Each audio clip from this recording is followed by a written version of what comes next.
Hi అండి, good evening everyone. ఈరోజు మనం స్పైసీ లచ్చా పరాటా ప్రిపేర్ చేసుకుందామండి. ఫస్ట్ ఒక బౌల్ తీసుకొని ఒక కప్పు గోధుమ పిండి వేసుకొని సాల్ట్ వేసుకొని మనం చపాతీ పిండి కలుపుకొని దానిపైన కొంచెం ఆయిల్ స్ప్రెడ్ చేసి పక్కన పెట్టేసుకుందాం. ఇంకొక కప్లో బటర్ వేసుకొని సన్నగా కట్ చేసి పెట్టుకున్న గార్లిక్ అండ్ ఉప్పు, పసుపు, కారము, కొత్తిమీర కలిపి ఒక పక్కన పెట్టేసుకుందాము.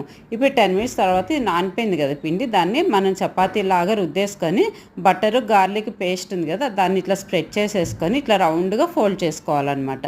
ఫోల్డ్ చేసుకొని వీడియోలో చూపిస్తున్నట్టుగా కట్ చేసేసుకొని మళ్ళీ దాన్ని రౌండ్గా ఫోల్డ్ చేసుకోవాలి నీట్గా.